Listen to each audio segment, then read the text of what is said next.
I'm your host with the most, welcome 23. You're joining me for A Courtesan of Rome, Chapter 1. By the way, it takes place in a historical time period where they had different views on violence, slavery, mistreatment of women, and animal sacrifice. These are mature themes and will be explored. Player discretion is advised, so don't blame your content creator. Chapter 1, A Princess of Gaul. The year is 50 BCE. The Roman Republic is the most powerful nation in the world, and Julius Caesar is waging a campaign to conquer your homeland of Gaul. Tonight, you have to make your debut as a courtesan and entertainer in Rome, at a party hosted by Senator Cassius Longius. Choose a look for your debut. Very pretty. Wait, did the friar one have the tattoo? Okay, I guess I didn't notice. I'm looking at faces.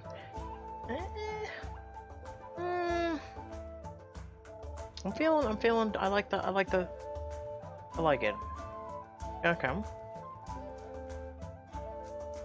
Excellent choice. How would you like to style your hair? I believe the style she already had was fine. No. We're not conquering Egypt. Unswept curls. A very blonde, modest bun.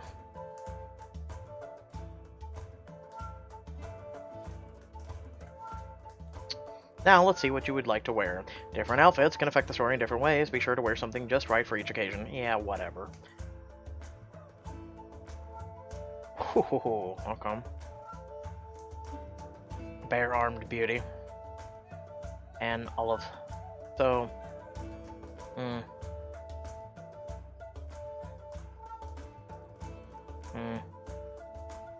We'll go with this one. Almost ready to begin your story, or are you happy with this look?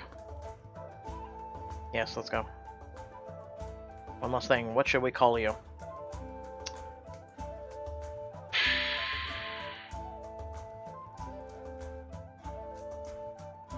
We'll go about default. We'll just go with default. Welcome to Rome, Aaron. Let's begin your story. Go with default. You approach the lavish villa where you will make your debut and knock on the door. Smile, be charming, and never let them know you want them all dead. Oh, I like you already. The door swings open and a hush falls over the crowd of toga-clad patrician noblemen. Your bodyguard withdraws the shadows as your Felicia, Lena, gestures dramatically, drawing all eyes. Lords and officers of the Senate, our most esteemed host, Senator Cassius Longius. It is an honor to have you here. Making her first appearance tonight, a beauty beyond compare, blessed by the muses in all arts, from composition to conversation. All eyes follow as you cross the room, taking up your Kithara. Demeanor? Beautiful. I'd like a taste of that. Aaron will now sing us a song of Diana. Okay. Under Diana's protection, we pure girls and boys, we sing of Diana. The crowd holds its breath as your flawless voice rings out, your ivory pick pulling each rippling note from the Kithara's 7 strings. You watch the smug, self-satisfied faces of Rome's elite, entranced by your singing, and feel a surge of pride and contempt. Following the music, you stretch your arms above your head, finishing your performance with the first teasing movements of a dance. Take whatever sacred name pleases you, be a sweet help to the people of Rome, as you have been of the old. Gentlemen, prepare yourselves for the prick of Cupid's arrows, as you welcome the Princess of Gaul. As you shift and drop your knee, watching the patricians burst into rapturous applause, snapping their fingers and flapping the ends of their togas, Lena whispers in your ear. Remember, you need to do nothing against your will. It's time to meet your admirers. Lena leaves quietly as you put the Kithara down. readying your smile for the men who gather round. A remarkable performance, a remarkable beauty. I had no idea the Gallic women could be trained to sing like that. You roll your eyes inwardly, but carefully compose your face. My thanks, Dominie. You brace yourself for his kiss of greeting, but he has already turned to someone behind him. You're a lucky dog, Cassius. I'm changing my bet, my gold Aureus, against a knight with her. Caesar's taken Gaul. I told you already, I don't bet on people's lives.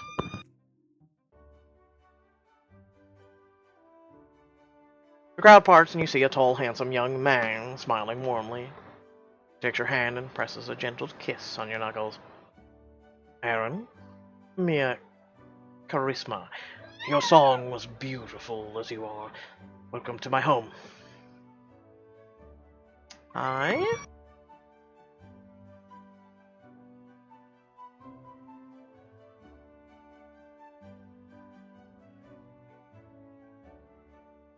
cannot ask for a more handsome patron. Care nothing for Rome's Senate. Ask for nothing more than a handsome patron. Cassius smiles, and for a moment you can almost forget he is Roman.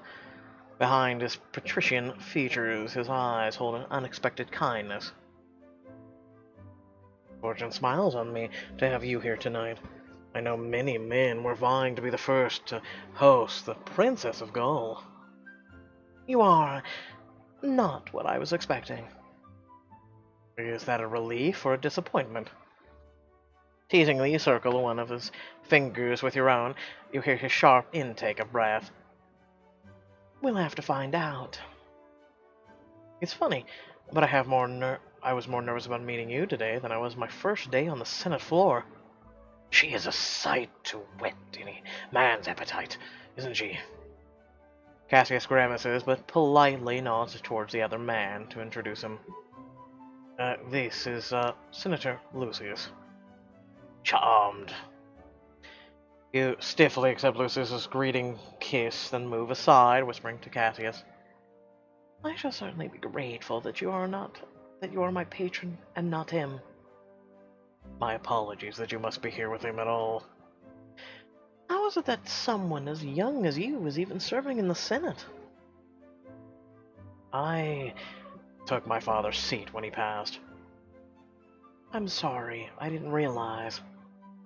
Rome and the Republic meant everything to him. He would have wanted nothing more than for me to serve in his stead. Cassius gestures at one of the candles burning on the shrine. That one is for him. You touch his arm comfortingly, and he takes a deep breath, giving you a determined smile as you both cross the room.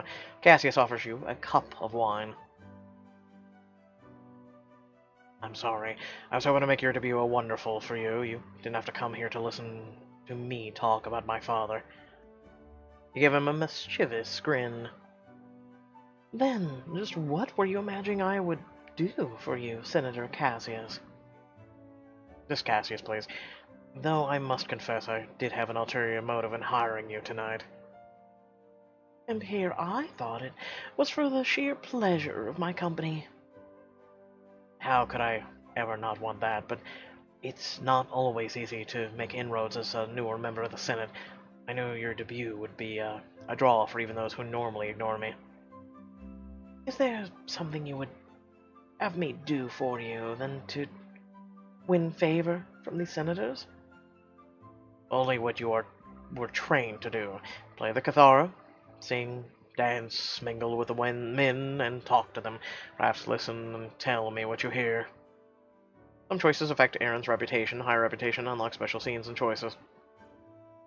I will charm your guest for you. Cassius smiles and kisses your hand again. The softness of his lips against your skin sends a delicious shiver through you. I have no doubt. Perhaps you will grace us all with another song later. Of course. As another guest arrives, Cassius excuses himself, and Senator Lucius sees his opportunity to approach. He looks you over with a leer. It seems Cassius plucked the prettiest flower in Gaul for himself. Well, he is my patron for this evening, yes. Domine, I bring news. You turn to see a young boy, flushed and sweating with exertion. Lucius turns to him with annoyance and checks himself at the clear urgency in the boy's voice. He draws himself aside. What is it? But softly. I would not have anyone know. The boy nods and lowers his voice as the senator leans close, strumming your Cathara. You station yourself nearby, listening intently while keeping your face clearly turned away. I came as soon as I heard. Mark Antony is on his way, Domine. He brings news of how Caesar's final battle with Gaul.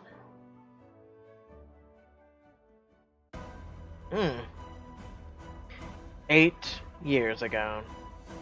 You and your family were taken captive in Gaul.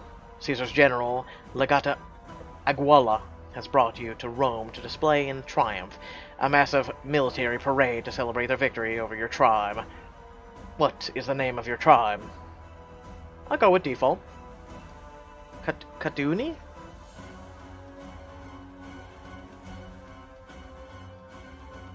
Katuani? Hold your heads up!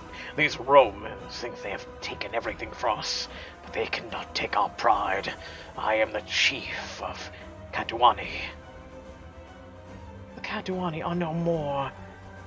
Your brother's face ripples in fury. We should have died defending them. No, Cinderex, we are defeated, not dead. As long as we live, we still have a chance to win our freedom, to find happiness again. The gods have shown me the future, Aran.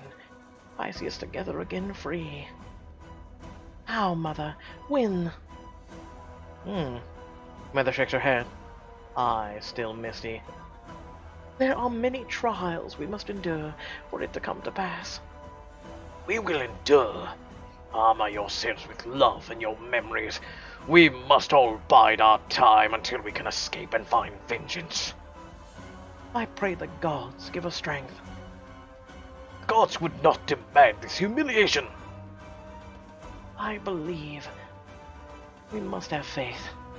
The greatest challenges are tests of gods. We must prove we're worthy. You are a warrior, Aran. Katuani, live on in you. I pray the gods hear you, daughter, but I fear they can be careless with their playthings. The gods favor Rome. Why else would they let it grow so large? All empires tremble and fall, buddy. If all the tribes had only worked together against Rome, if they had come to our rescue. This is what Rome relied on. They are picking us off one by one. We can only hope that our defeat might spur the rest to ally with each other before it is too late.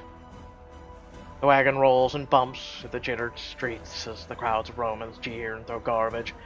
Filthy Gaul! Savages! Rome will destroy you all! Your father stops, looking back and forth between you and Cinderex. Remember that I love you.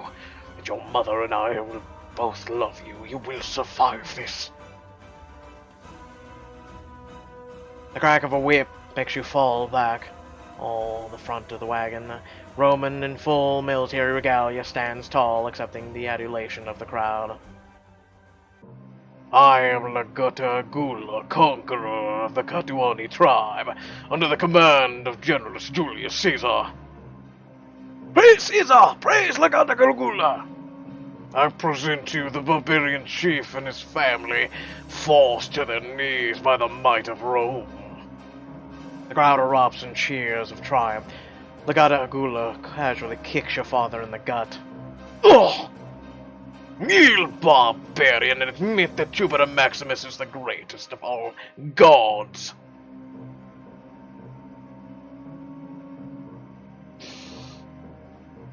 Bide your time. Bow. You grit your teeth and keep your head down as your father bows his head, eyes flashing with hatred. I admit it. Louder! Your father grinds the words out slowly through gritted teeth. Hail! Jupiter Maximus, greatest of all gods. Behold! Great Caesar's conquest, the barbarian meets the might of Rome. Legata Aquila kicks your father in the face, leaving a streak of blood on his lip, and turns his attention to the crowd. Your father gathers you close. Listen to me, we don't have much time.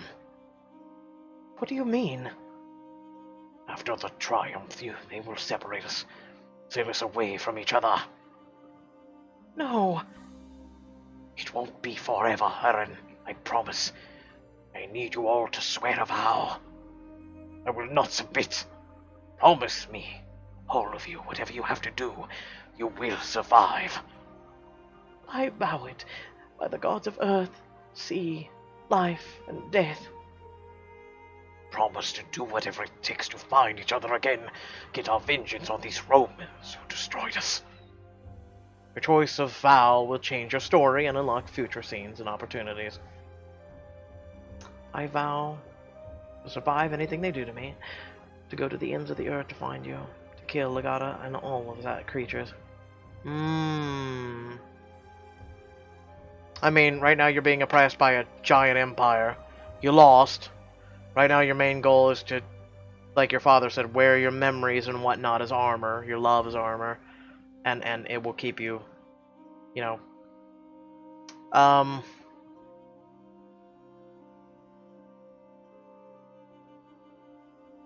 to survive anything they do to me. For you, the most important thing is surviving your ordeal. Your father squeezes your hand tightly. You see a gleam of tears in his eyes. I failed you. I should have been able to protect you. I will live. They will think they've beaten me, but they'll never see that my hatred keeps me alive. Hold your hatred deep inside you, Aaron. Wherever these Romans send you, learn to smile at them, make them think you are one of them. One day the opportunity will come to get revenge. You know the men most responsible for what happened. Legate Aquila, these tribunes and Julius Caesar, the ones who gave him his command. Hunt them down and make them suffer as we have suffered. Your father uses the jagged edge of one manacle to cut a shallow slice in each of your palms. He presses yours to his. May the gods bind you with this vow. May they guide you and protect you, that you will live to see your promises fulfilled. May they strike Legate Aquila dead now, or admit they're powerless to help us. I vow that whatever it may cost me, I will find you all again and see Legate Aquila drowned in blood. Are you all right, Aaron? Come back to yourself with a start. Fingers moving on the Cathara strings again. See Cassius's worried face close to yours. Is something wrong? You look around and see that Lucius's messenger has disappeared, but Lucius and several of his cronies are watching you and Cassius with suspicion. You pull your face into a smile. I'm fine. Are you certain? You looked worried. I was just remembering my family. I just heard someone talking about Caesar's war in Gaul. It's still a shock sometimes. Of course, I'm sure the story of how you came here was not pleasant.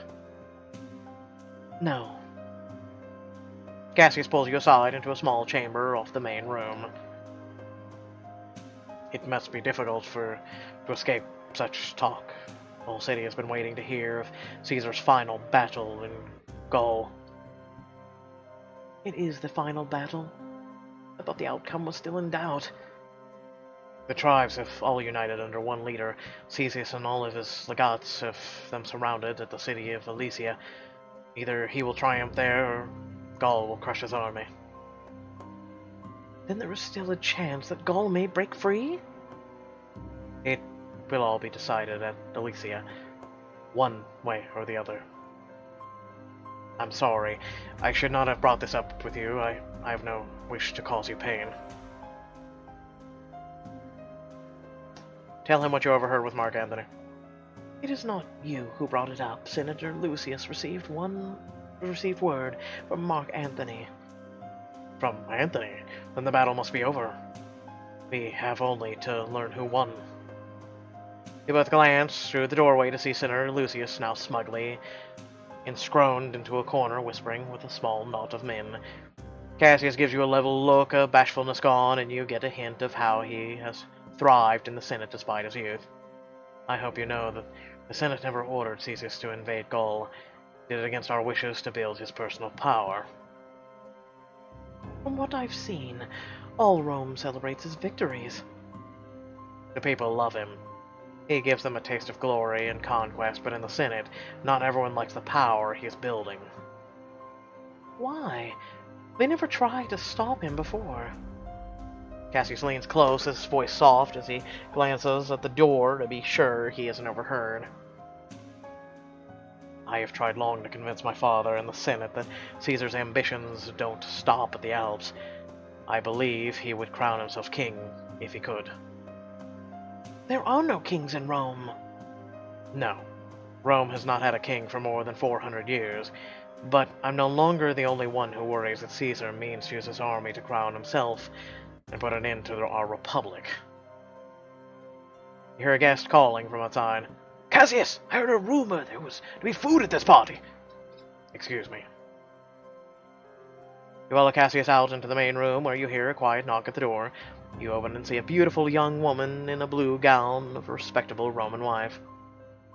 Oh, I didn't realize. I was just here to see my cousin. I didn't realize he had company. A loud burst of laughter comes from inside, and the young woman flinches. Oh, he's... It sounds like there's a lot of people here. I'll just see Cassius another time.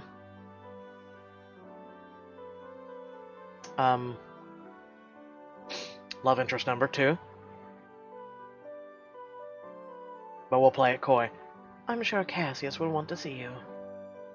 You smile at her, trying to set her at ease, but she still looks away from your gaze, jaw tightening every time she hears men's voices from across the room.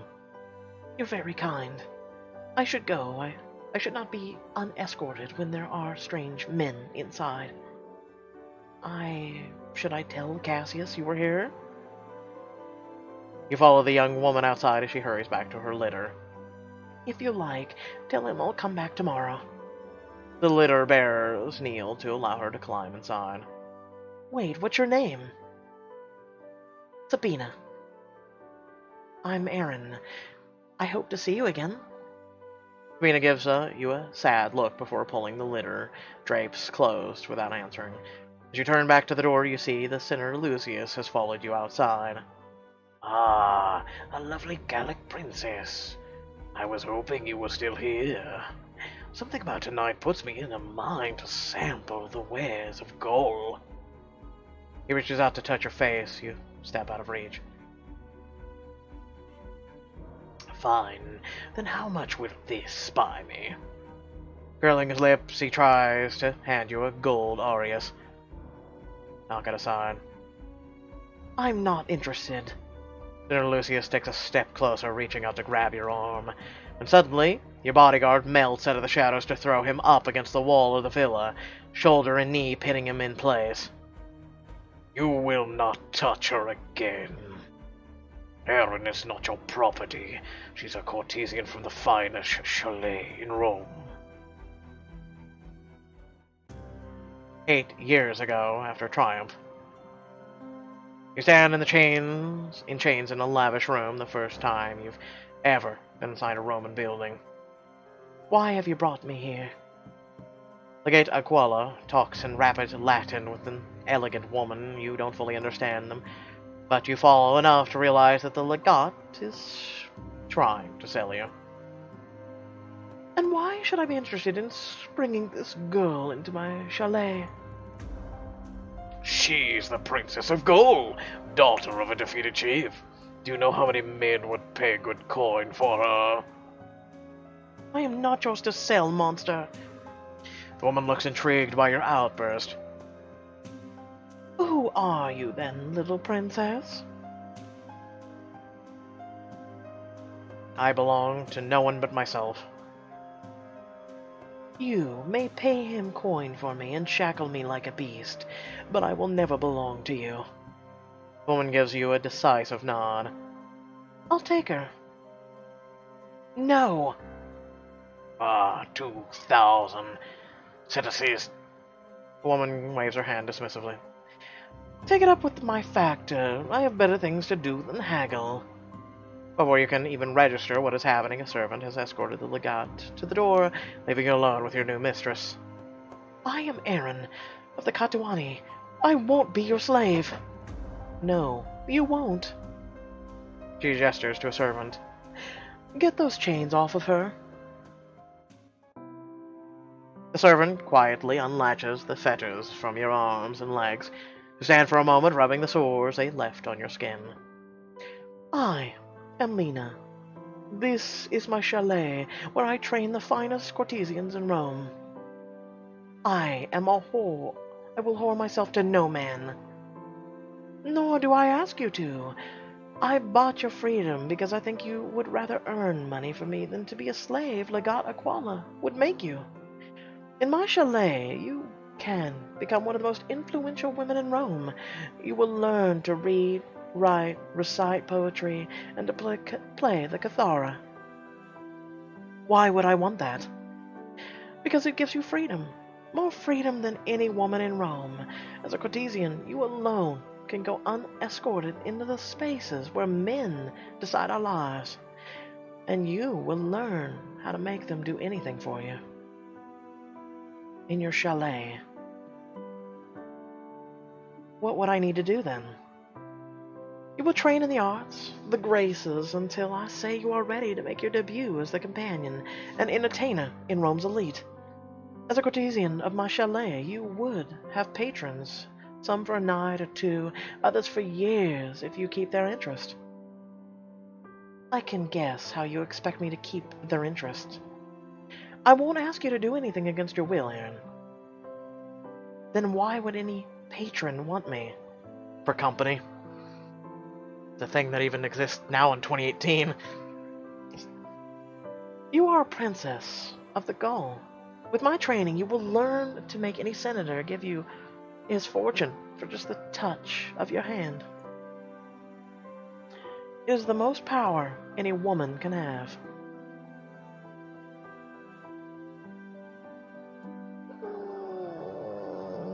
See, the thing is, it's called the illusion of like, option 2 is what powers are in serving men. You're not serving men. Again, what didn't you understand?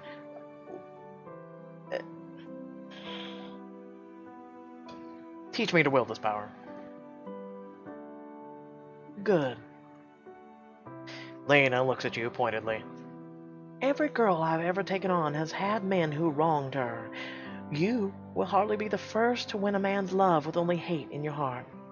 As long as you're bringing money to my chalet, I care little what you choose to do with the rest of your time.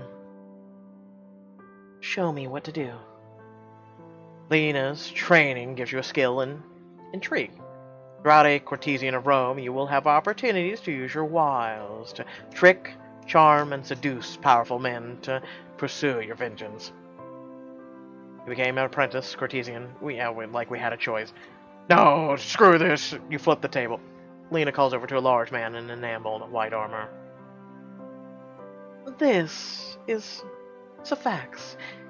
He will be your bodyguard. You need fear nothing in my care. I expect you to keep her safe, not only from men, but from her own worst impulses. Of course, Demina. Lena smiles and runs a finger over your filthy cheek, still matted with blood and woad. Now, I think a bath. If you want to beguile the men of Rome, you will have to learn to pass for a Roman. The Fix is holding the senator, Lucius. Nothing happens unless the lady offers first. Understand? You have no rights to lay hands on me.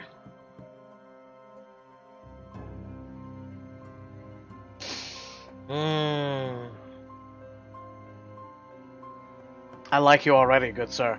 I love when you defend me. That's a bit embracing. I feel like we have to stand up for ourselves a little. I can handle myself. I have no interest in your patronage, Senator. He gives Suffix a tight nod, and he reluctantly releases the Senator. My apologies for not intervening sooner, Aaron. Lena wanted me to stay out of sight as much as possible during your debut. Of course. Several of the other guests have congregated at the doorway, drawn by the commotion. They move to make way as Lucius stalks inside. Bye. You will regret this, girl. I offer you fair work for fair pay, and you set your dog on me. Excuse me.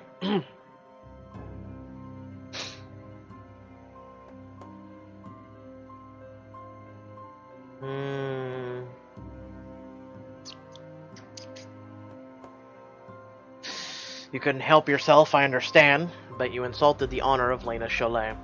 You insulted me, you insulted my bodyguard, and you insulted our host, my patron. You sneak a glance at watching patricians who are riveted by your fury. You should be ashamed of yourself, Senator Lucius. Several of the gathered men turn away from Lucius, shaking their heads. Cassius grasps Lucius firmly by the arm. Aaron is my guest tonight, Lucius. Are you all right, Aaron? Lucius looks over to the other patricians for support, but no one steps up. Hell of a way to treat one of Lena's finest courtesans. Your good reputation helped protect you from Senator Lucius's anger. The food is served, Lucius. Perhaps we should go eat it before it gets cold. With an apologetic look, Cassius leads the other senators away, leaving you alone with Suffix. Never did answer Cassius' question. What question? Are you all right?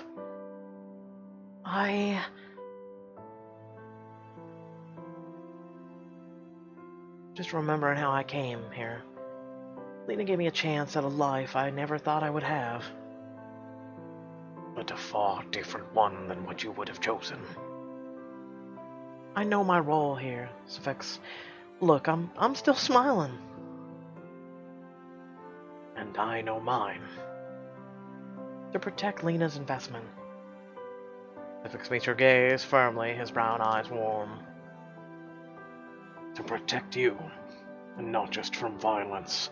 You know it can be dangerous to wear your emotions too openly. His voice is very hard to do. I figured dark, like protector strong voice. Your eyes sting with the sudden tears, and you drop your gaze. I thought after all this time, I would be better at hiding. The men are going to the other room to eat. You can take time to recover if you need it.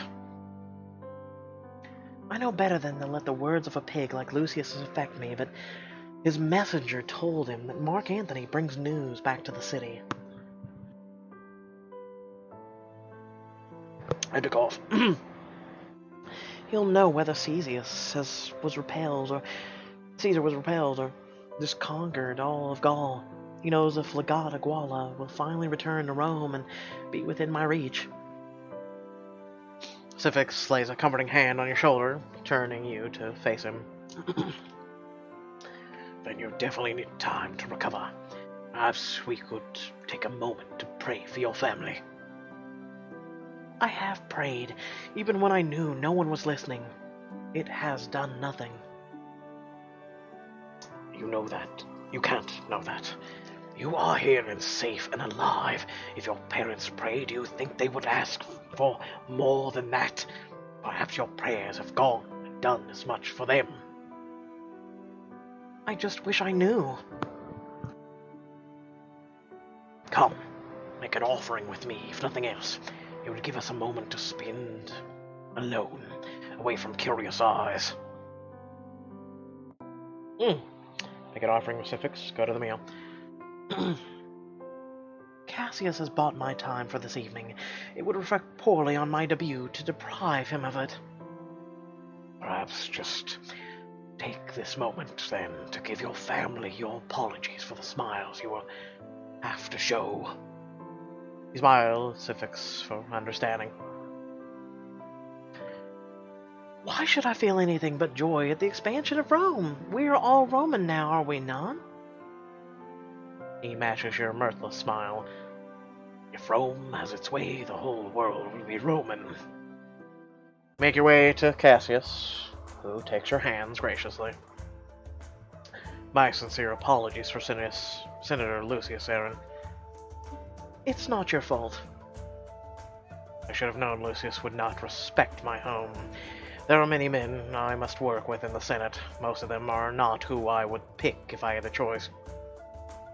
I thank you for your support.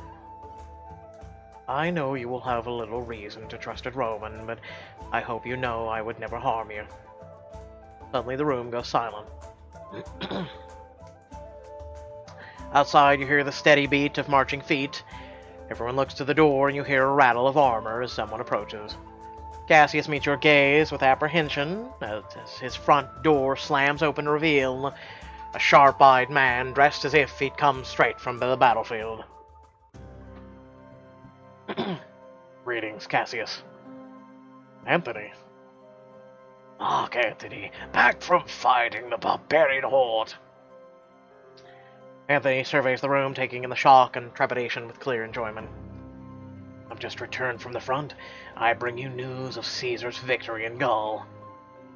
Words hit you like a blow. Gaul has fallen. I can never go home again.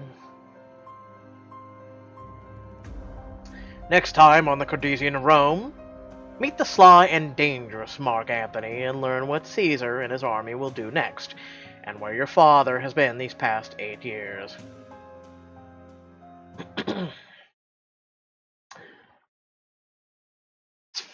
Sphinx's voice is going to be the death of me. Like I said, I'm trying to go dark and, like, protective and, like, very secretive, and yet he's in the shadows, and I think it's a good voice. But it's very hard on the voice. It's very hard. It's the deepest I've gone before. Yes. Mark Antony reveals that Caesar has crossed the Rubicon. You have your first opportunity to seek vengeance for your tribe. Man. Okay, so not bad. Not bad. Not bad. Not bad at all. Not bad. I feel like it's got a Crown of the Flame vibe. I feel like whatever writers did Crown of the Flame are working on this. I'm assuming that. I thought this was going to be a cheesy kind of like Princess meets Gladiator and the thing kind of thing. So you've kind of made me sidestep. I like this. I like this because it's based off of fact. It's based off of the past. You know? I like this. I like this. I really do. Not bad. Not bad at all. Without further ado, I hope y'all did enjoy the video. Remember to like, share, and subscribe. Head in the description below. Links to social media, Discord, if you like to support me and my content. So we've got Chapter 2, which I will may or may not hesitate to do because we haven't done Perfect Match 2. But I don't know. I guess I'll take a few minutes, upload, and figure out what I want to do from here. So yeah, please feel free to come join us on Twitch. We are live streaming this currently. But without further ado, I will catch y'all later. Peace.